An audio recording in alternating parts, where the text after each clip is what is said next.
Hello friends, good morning, good afternoon, good evening. अब सब लोगों का हमारे इस वर्चुअल क्लासेस में बहुत बहुत स्वागत है। इन टैक्सेशन हमने कुछ कुछ चैप्टर किए हुए हैं। आज मैं एक नया टॉपिक चालू करने जा रहा हूँ, is income from house property. Income from house property, ये हेड में टैक्स कब लगेगा, ये हेड में आपकी इनकम कब कंसीडर होगी, वो मैं आज आपको समझाऊंगा। ओके, आज के वीडियो से अपना पढ़ने का दौर शुरू होता है, income from house property.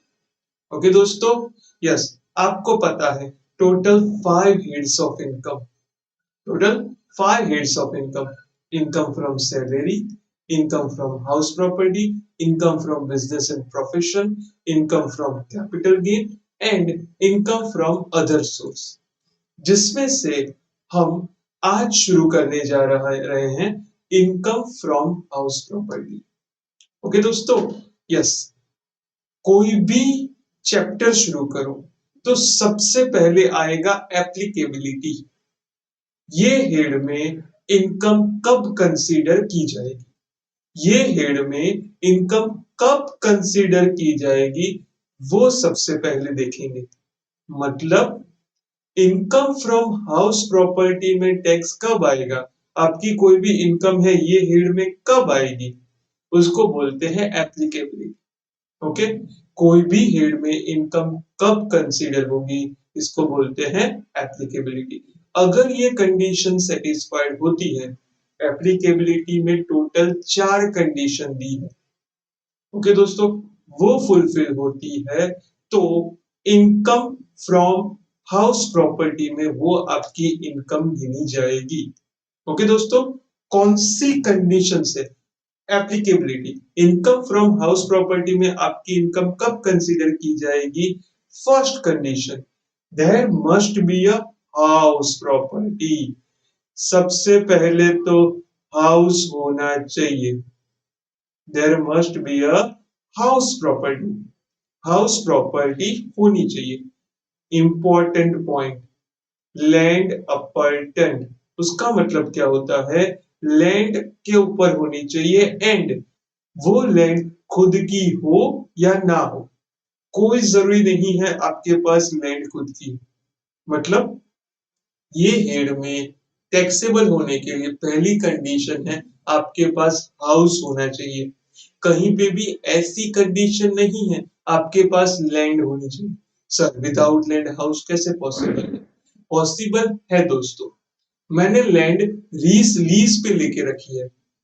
Lease पे मतलब कुछ सालों के बाद लीज पीरियड खत्म होगा तो मुझे वापस करनी होगी, लेकिन उसके ऊपर कंस्ट्रक्शन मैंने खुद ने करवाया है। okay, then it is applicable in house property. The first condition is there must be a house property with or without land appurtenant. Okay, land हो या ना हो, फर्स्ट कंडीशन हाउस प्रॉपर्टी होनी चाहिए। ओके, सेकंड, असेसी, जिसका आप tax गिन रहे हो उसको क्या बोलेंगे? Assessee. Must be owner of house property, वो ओनर होना चाहिए। मतलब मेरी अगर टैक्सेबिलिटी गिनी जा रही है तो मैं वो प्रॉपर्टी का ओनर होना चाहिए। एक तो मेरे पास हाउस प्रॉपर्टी होनी चाहिए और मैं उसका ओनर हूं।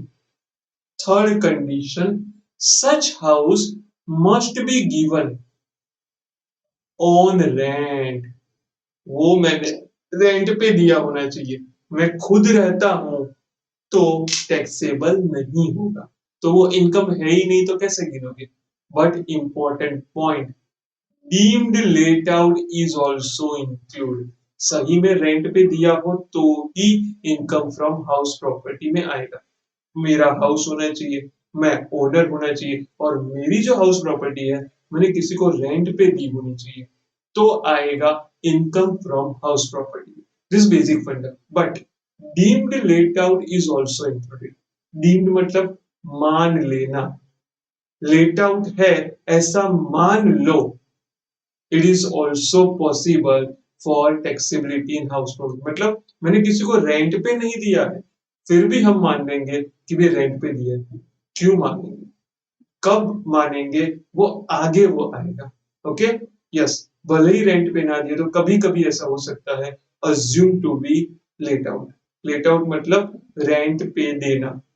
ओके, किसी को रेंट पे देना उसको बोलते हैं लेट आउट। खुद रहते हो तो उसको बोलते हैं सेल्फ ऑक्यूपाइड। ओके दोस्तों, यस, तो deemed let house is also included. कब आएगा वो देखेंगे। It must be you, it must be one mistake, it must not be used for own business and profession। खुद के बिजनेस के लिए वो प्रॉपर्टी यूज नहीं होनी चाहिए। अगर मेरा बिजनेस है कपड़े का, मैंने हाउस प्रॉपर्टी लेके रखी, अंदर वो वही हाउस में मैं वो बिजनेस करता हूँ, तो हाउस प्रॉपर्टी में इनकम टैक्सेबल नहीं होगी। ओके, क्यों? फोर्थ कंडीशन क्या बोल रहे हैं? It must not be use for own business and profession. खुद के बिजनेस के लिए वो यूज नहीं होनी चाहिए। ये चार कंडीशन है तो ही इनकम फ्रॉम हाउस प्रॉपर्टी में आएगा। What is four condition? First, there must be a house with or without land, मतलब land apartment।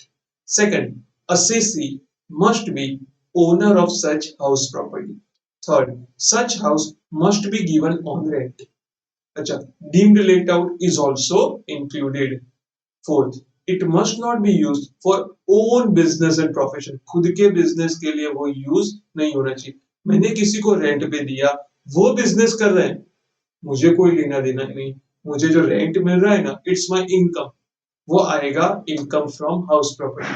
खुद के लिए खुद बिजनेस कर रहा हूं, इनकम फ्रॉम हाउस प्रॉपर्टी नहीं आएगा। Okay, yes, now two important points. There are, this is the only head where notional income is taxable. Notional income मतलब सही में इनकम नहीं है, फिर भी माना जाएगा कि इनकम है, उसको क्या बोलेंगे दोस्तों? Notional income. एक ही हेड ऐसा है कि वे नोशनल इनकम को टैक्सेबल करता है। कैसे? आगे आएगा। ओके, नोशनल मतलब सही में नहीं है, फिर भी वो टैक्सेबल होती है। Okay, there are various way of taxability in house property based on situation. Okay दोस्तों, अलग अलग सिचुएशन में अलग अलग तरीके से टैक्सेबिलिटी होगी। देखो, अगर लेट आउट हाउस है, लेट आउट हाउस का मतलब क्या होगा?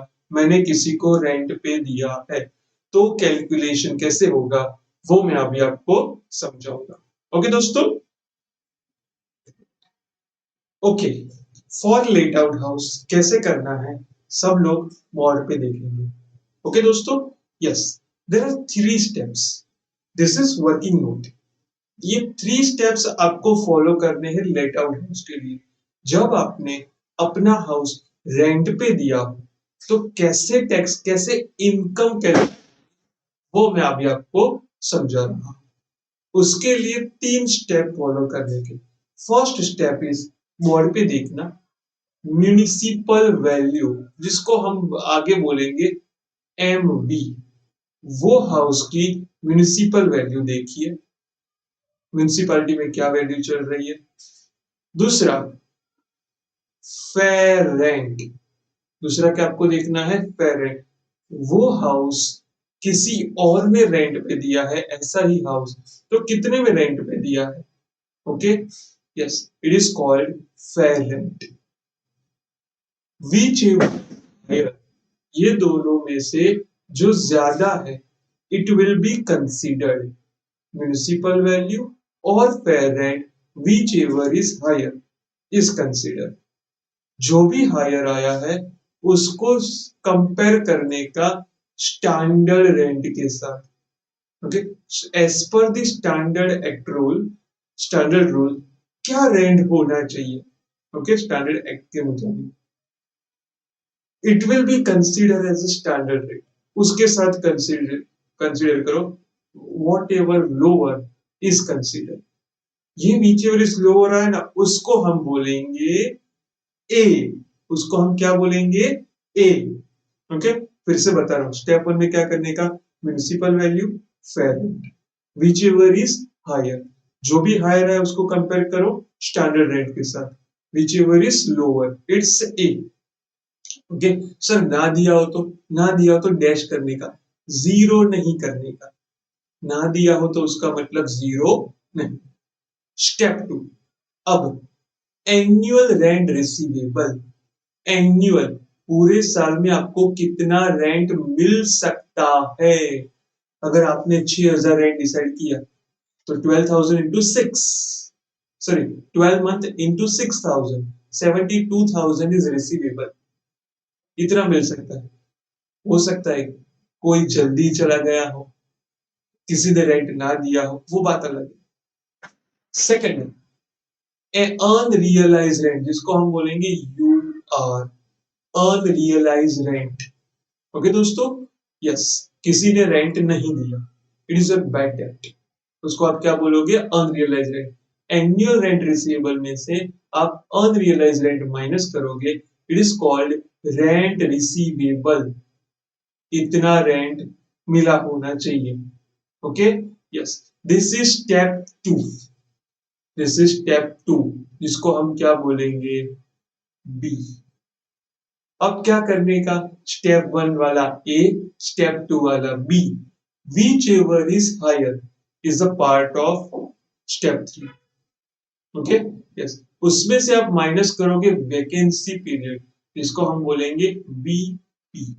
वैकेंसी पीरियड मतलब इतने टाइम मकान, आपका हाउस वैकेंट रहा, कोई उसमें नहीं आया, खाली पड़ा रहा था, उसको क्या बोलोगे आप, वैकेंट। वैकेंसी पीरियड, सपोज 2 महीने खाली पड़ा रहा तो उसको बोलेंगे वैकेंसी पीरियड, तो उसका तो रेंट ऐसे भी नहीं आने वाला है, वो माइनस करोगे, यू विल गेट जीएवी, मतलब gross annual value. This is your working note. Okay, sum बाद में शुरू होगा। चलो दोस्तों, 3 स्टेप फिर से याद करवा दो। Municipal value, fair rent, whichever is higher compare to standard rent, whichever is lower. जो भी आया उसको आप बोलोगे a. Step 2, annual rent receivable, पूरे साल का रेंट माइनस अनरियलाइज रेंट, जितना रेंट नहीं मिला वो, it is called rent receivable b. अब स्टेप 1 वाला ए, स्टेप 2 वाला बी, दोनों में से जो हायर है it is a part of step 3, minus करो वैकेंसी पीरियड, जो भी आंसर आ रहा है इट्स योर जीएबी। अब आपका आंसर शुरू होगा, calculation of house property. Okay, आपका आंसर अब शुरू हो रहा है, पर्टिकुलर रुपीस रुपीस। आपकी नोट में जो भी आंसर आया GAV, it will be the part of gross annual value answer. आपको क्या करना है, जो भी नोट में आया जीएवी वो आपको यहाँ पे लिखना है। Okay, GAV, this is your answer. Minus करोगे म्युनिसिपल टैक्स, गौर करना, पेड बाय ओनर। अगर म्युनिसिपल टैक्स ओनर ने पे किया हो, मतलब मैंने किसी को रेंट पे दिया है और मैं उसके ऊपर म्युनिसिपल टैक्स मैं भरता हूं, तो मैं ये माइनस कर सकता हूं, अदरवाइज नहीं। अच्छा, ये टैक्स किसको होगा, ओनर को। ये टैक्सेबिलिटी जो कैलकुलेट हो रही है ना, ओनर के लिए हो रही है, क्योंकि इनकम किसकी है, ओनर की। अगर ओनर म्युनिसिपल टैक्स पे करेगा तो होगा टैक्स, माइनस मिलेगा। जो भी आंसर आया उसको बोलोगे एन ए बी। उसको क्या बोलोगे दोस्तों, एन ए बी। जो भी एनएवी आई उसमें से आपको डिडक्शन मिलेंगे अंडर सेक्शन 24। विद सेक्शन दोस्तों, अंडर सेक्शन 24। 24 के अंदर दो है, 24A, 24B। Okay, yes, 24A is standard deduction which is 30% of NAV। आपने अभी अभी जो नेट एनुअल वैल्यू फाइंड की ना, उसका 30% डायरेक्ट माइनस कर लो। अगर एनएवी 100 है तो स्टैंडर्ड डिडक्शन कितना आएगा, 30। ओके, और कोई एक्सपेंस नहीं डिडक्ट करने हैं, डायरेक्ट 30% माइनस कर देना। ओके दोस्तों, दूसरा क्या है, 24B, 24B which is interest on housing loan. अच्छा, मैंने जो हाउस रेंट पे दिया है ना, वो मैंने लोन से लिया था, तो बट ऑब्वियसली मुझे इंटरेस्ट पे करना होगा उसका, तो जो इंटरेस्ट पे करता हूँ वो मैं माइनस कर सकता हूँ, इट्स माय एक्सपेंस, तो मेरी इनकम में से माइनस करूंगा।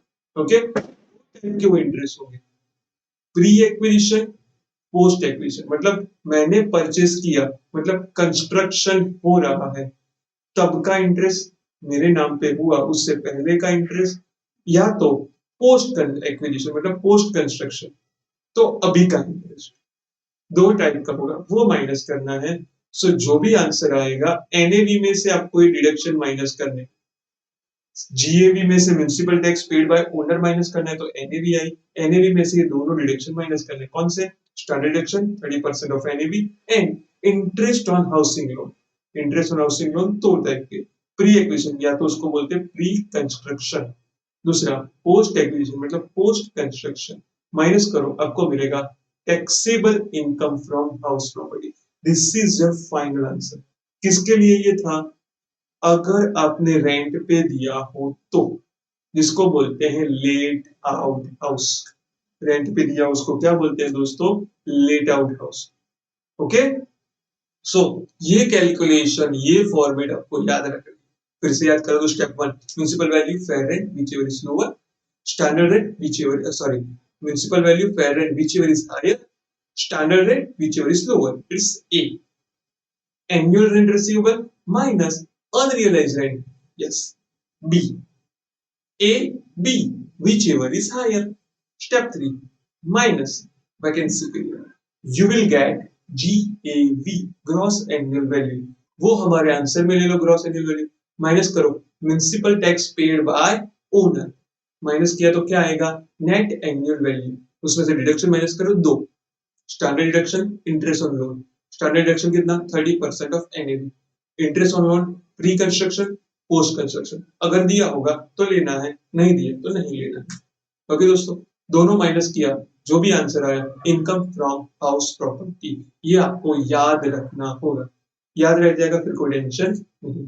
Next is type of houses, there are 5 type of houses, ये अगर समझ में आ गया ना पूरा चैप्टर इजी हो जाएगा। ओके दोस्तों, सो नेक्स्ट फंडा is type of house. Okay, किन किन टाइप के हाउसेस हो सकते हैं, हाउस तो एक ही होगा लेकिन सिचुएशन कैसी है वो देखना है। First is self occupied house, first is self occupied house, इसका मतलब क्या होता है दोस्तों, मैंने ये हाउस, मेरा जो हाउस किसी को रेंट पे नहीं दिया, खुद उसमें रहता, ओके, तो such house is called self occupied house. Okay, yes, उसमें टैक्सेबिलिटी कैसे आएगी, उसमें किस तरह से इनकम कंसीडर की जाएगी वो हम देखेंगे। सेकंड, लेट आउट हाउस, वो तो हमने आगे देख ही लिया, किसी को हमने रेंट पे दिया हुआ, it is called late out house.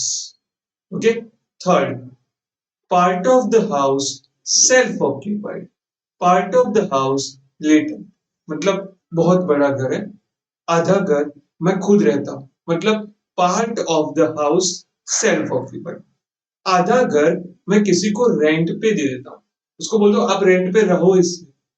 Okay, तो रेंट पे दिया, it is let out. Okay दोस्तों, so it is considered as let out.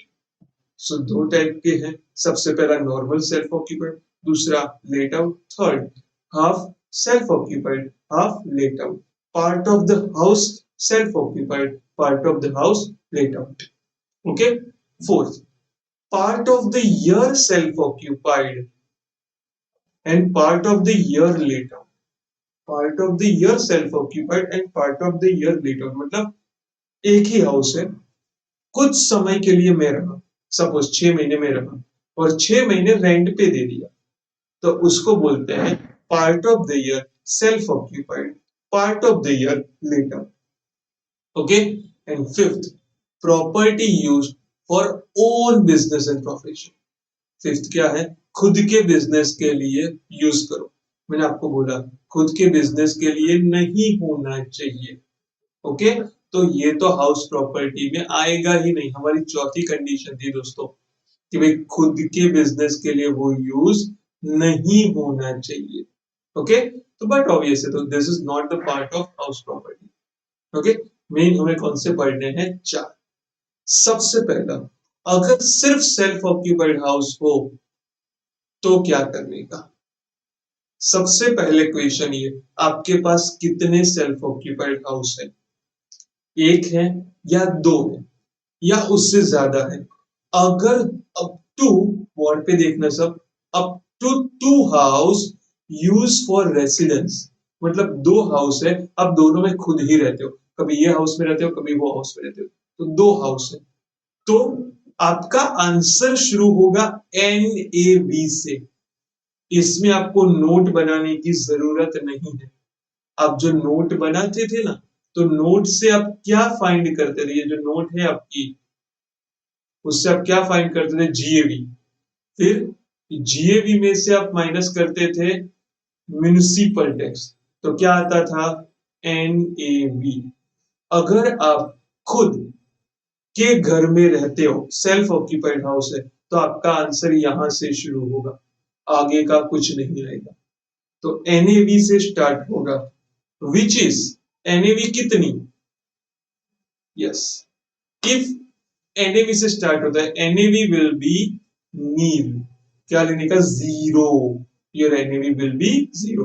उसमें से आपको माइनस करना है डिडक्शन। कौन सा deduction? Standard deduction, which is 30% of NAV. NAV nil है तो स्टैंडर्ड डिडक्शन भी कितना होगा दोस्तों? 30% नील। इंटरेस्ट ऑन लोन, अगर लोन पे लिया है वो मकान, तो उसका इंटरेस्ट माइनस करोगे। सर नील में से माइनस करेंगे? यस, माइनस में आंसर आएगा लॉस। माइनस में आंसर आएगा, उसको क्या बोलोगे आप? लॉस। सपोज ये इंटरेस्ट 10,000 है, तो जीरो में से 10,000 माइनस होगा। ओके, ये जीरो में से अगर 10,000 माइनस होगा तो माइनस 10,000 आंसर आएगा। ओके दोस्तों, yes, so it will be consider as a loss अगर दो हाउस तक है तो।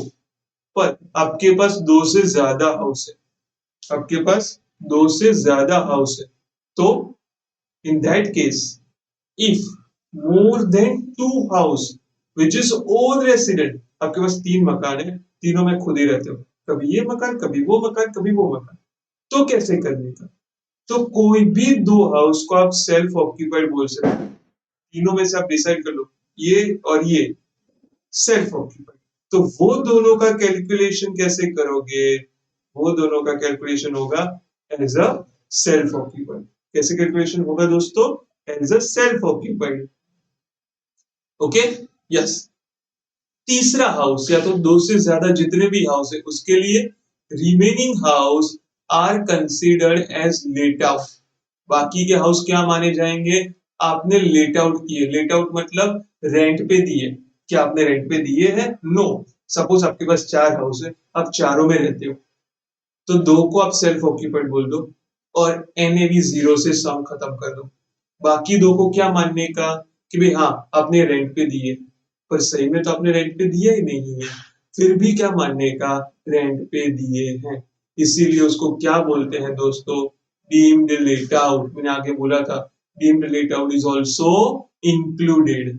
अगर दो से ज्यादा सेल्फ ऑक्यूपाइड हाउस है, तो दो हाउस सेल्फ ऑक्यूपाइड, बाकी सब क्या बोलने का? रेंट पे दिए हैं, मतलब क्या है? लेट आउट है। ओके दोस्तों, तो उसका कैलकुलेशन कैसे होगा? Step number one, same. Step number one, same. Okay दोस्तों, यस। और जो स्टेप नंबर वन का आंसर आएगा ना, इट इज योर जीएवी। जो स्टेप नंबर वन का आंसर आएगा वही जीएवी। किस कैसे? Municipal value, fair rent, whichever is higher, standard rent, whichever is lower. Okay, second और थर्ड क्यों नहीं? सेकंड थर्ड क्या था? एनुअल रेंट रिसीवेबल, कितना रेंट मिलेगा, और रेंट पे दिया ही नहीं है तो स्टेप टू का मतलब ही नहीं है। ओके, डीम्ड लेट आउट के लिए सिर्फ स्टेप नंबर वन आएगा जीएवी के लिए। ओके, ग्रॉस एनुअल वैल्यू आ गई। फिर आप जो करते थे उसी तरह से, municipal tax paid by owner, खुद ने पे किया होना चाहिए, net annual value minus deduction, standard deduction interest on loan. Okay, it is your income from house property. I hope this is clear. Second point है let out house. Second point क्या है दोस्तों, late out house, मतलब rent पे दिया है, वो तो मैंने अभी आगे समझाया आपको, स्टेप 1 स्टेप 2 स्टेप 3 जीएवी, फिर अपना answer. Okay, third part of the house self occupied, part of the house let out, कुछ पार्ट सेल्फ ऑक्यूपाइड, कुछ पार्ट लेट आउट, 50% में खुद रहते हो, 50% let out. Convert all information given in two part based on the percentage, जितनी भी information दी हो ना उसको दो पार्ट में डिवाइड कर दो कि भाई ये सेल्फ ऑक्यूपाइड वाला इतना, एग्जांपल के तौर पे 50% सेल्फ ऑक्यूपाइड है, 50% लेट आउट है। ओके, यस, आपको जो भी फिगर दी है ना 50-50 कर दो। जैसे कि म्युनिसिपल वैल्यू दी 10,000 रुपए, तो municipal value self occupied 10,000, municipal value let out 5,000 5,000, 10,000 तो 5,000 5,000, फेयर रेंट वो डिवाइड करो, इंटरेस्ट डिवाइड, जो भी चीज दी है दोनों में परसेंटेज वाइज डिसाइड कर दो। फिर जो सेल्फ ऑक्यूपाइड का पोर्शन है ना उसका आंसर कहां से शुरू करो, एनएवी, अपना पहला वाला पॉइंट। सेल्फ ऑक्यूपाइड का कैसे आंसर शुरू होगा, एनएवी से, और लेट आउट का जीएबी, और जीएबी के लिए स्टेप 1 स्टेप 2 स्टेप 3। ओके, सिर्फ बाइफरकेट कर दो, सेल्फ ऑक्यूपाइड का सेल्फ ऑक्यूपाइड के तौर पे, लेट आउट का लेट आउट के तौर पे आप करोगे। Okay, third point, part of the year self occupied, part of the year let out. Okay, अगर ऐसा है कि कुछ टाइम तक सेल्फ ऑक्यूपाइड है, कुछ टाइम तक लेट आउट है, तो आप क्या करोगे, assume full year it is let out and calculate the sum assuming it is let out। Okay, ऐसा मान लो पूरे साल के लिए लेट आउट किया है। ओके, मतलब सपोज 6 महीने सेल्फ ऑक्यूपाइड, 6 महीने late out, part of their self occupied, part of their let out. आप क्या करोगे, यही मानोगे पूरे साल के लिए आपने लेट आउट पे दिया, पूरे 12 महीने का रेंट पे टैक्स भरोगे, पूरा 12 महीने की रेंट की इनकम होगी, भले ही 6 महीने के मिले हैं फिर भी आप पूरा 12 महीने का करोगे। ओके, तब part of the year self occupied and part of the year let out. पांचवा था बिजनेस प्रोफेशन, वो तो इनकम फ्रॉम हाउस प्रॉपर्टी का पार्ट नहीं है। फिफ्थ वन जो था, it is not the part of house property. Okay, this is type of house. अब मुझे एक्सप्लेन करना है एक important point, interest on loan. Interest दो टाइप के लिखे हैं, एक है प्री कंस्ट्रक्शन इंटरेस्ट, एक है पोस्ट कंस्ट्रक्शन इंटरेस्ट। ये मैं थोड़ा एग्जांपल से जाऊंगा, आपको समझाता हूं कैसे। आपको पता होगा दोस्तों कि जब मैं कोई मकान परचेज करता हूं, I am the owner, I want to become a owner, मैं कोई हाउस परचेज करता हूं, या तो वो रेडी पोजीशन होगा या तो अभी कंस्ट्रक्शन चालू होगा, या तो वो रेडी पोजीशन होगा या तो कंस्ट्रक्शन चालू होगा। कंस्ट्रक्शन चालू होगा तो क्या होगा दोस्तों, वो बोलेंगे अभी इतने पैसे दे दो, कंस्ट्रक्शन कंप्लीट होने के बाद आप इतना पैसा दे देना, या तो धीरे धीरे हमसे पैसे मांगेगा। अब मुझे कंस्ट्रक्शन चालू है तो भी पेमेंट तो करना ही है, मैंने लोन करवा दी।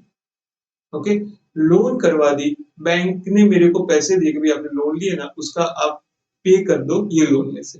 मैंने लोन लेके उनको पेमेंट कर दिया, कंस्ट्रक्शन चालू है, अभी मेरे को पोजीशन नहीं मिला है। अच्छा, मैंने लोन तो ले ली और उनको दे दिया, बट ऑब्वियस है इंटरेस्ट तो चालू हो गया, भले ही मकान नहीं बना है। तो ये इंटरेस्ट को क्या बोलोगे आप, प्री कंस्ट्रक्शन इंटरेस्ट।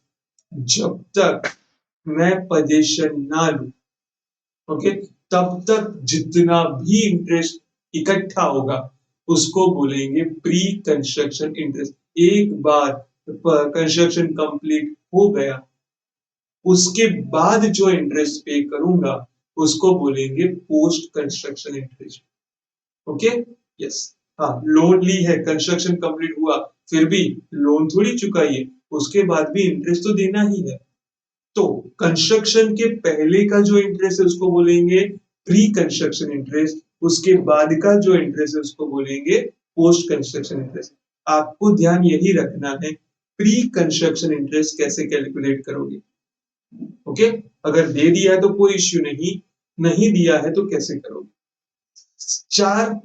पांच स्टेप से जाओगे। Step number 1, date of starting of construction, कब स्टार्ट हुआ है construction. Date of end of construction, कब एंड हुआ है। Date of 31 March prior to step 2, step 2 में जो तारीख आई ना date of end of construction, उसके पहले की 31 मार्च, इट्स स्टेप नंबर 3। ओके, अब month between step 1 and step 3, step 1 starting से 31 मार्च, ओके, ये दोनों के बीच में कितना टाइम पीरियड आता है, इट्स स्टेप 4। अब ये जो टाइम पीरियड आया उसके ऊपर आप इंटरेस्ट कैलकुलेट करो, जो भी इंटरेस्ट आया सिर्फ कैलकुलेट करके रख दो पहले। Okay, yes.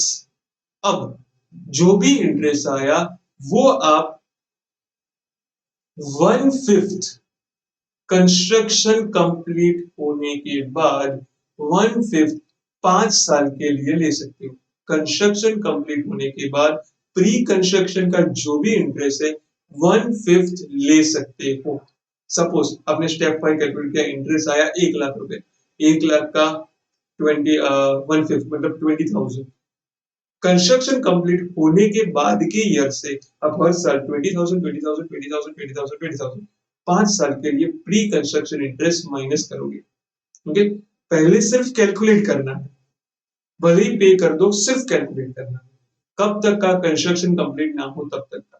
कंस्ट्रक्शन कंप्लीट होने के बाद 1/5 एवरी ईयर आपको डिडक्शन मिलेगा 1/5। Okay, yes. कंस्ट्रक्शन कंप्लीट हो गया, उसके बाद भी लोन तो चालू ही है, तो उसके बाद के जो पीरियड का इंटरेस्ट है, interest paid for the year paid और payable is allowed. Okay, post construction, construction होने के बाद जो आप इंटरेस्ट पे करने वाले हो, पेड और पेएबल है, it is post construction interest. Okay, कितना डिडक्शन मिलेगा, yes, in case of self occupied house 2 lakh का आपको डिडक्शन मिल सकता है।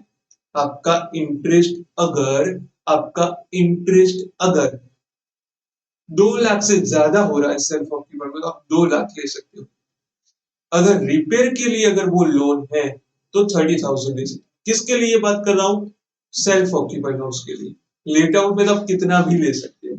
ओके, ये 2 लाख और 30,000 दोनों मिला के, हाँ, प्री प्लस पोस्ट दोनों मिला के आप 2 लाख या तो 30,000, रिपेयर के लिए लोन है तो 30,000, अदरवाइज कंस्ट्रक्शन के लिए वो लोन है तब 2 लाख तक इंटरेस्ट ले सकते हो।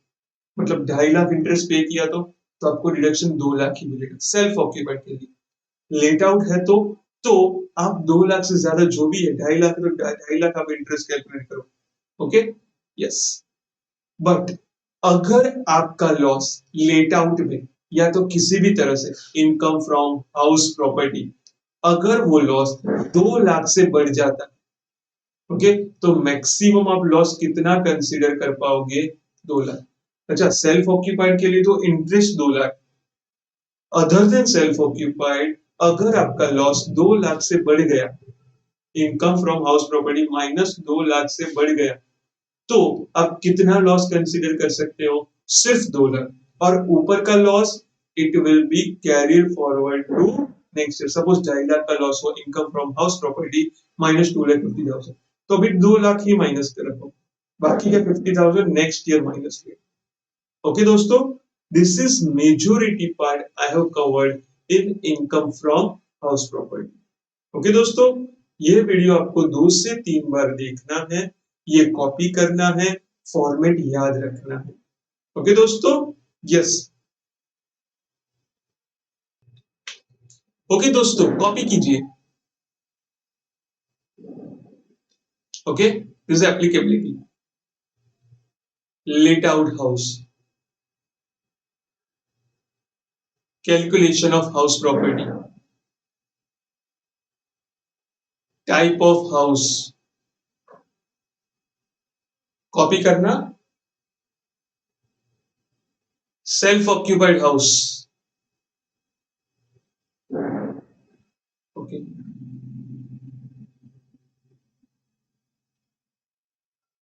Late out house, and third point is part of the house self occupied, part of the house let out. ये जब मैं सम करवाऊंगा तब ये part of the year self occupied, part of the year let out.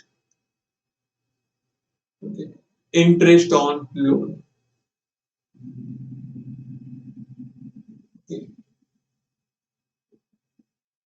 Deemed owner अभी नहीं करना है, वो थियरी पार्ट लास्ट में करवाऊंगा। ओके दोस्तों, एक दो पॉइंट बीच बीच में आएंगे, वो मैं आपको एक्सप्लेन करूंगा at the time of sum. I hope this is clear to everyone. Okay दोस्तों, ये वीडियो आपको भी देखना है 4 से 5 बार, ठीक है, मिनिमम 3 टाइम्स। ये कॉपी भी करना है, ओके, याद करना। ओके दोस्तों, नेक्स्ट वीडियो एग्जाम्पल के साथ।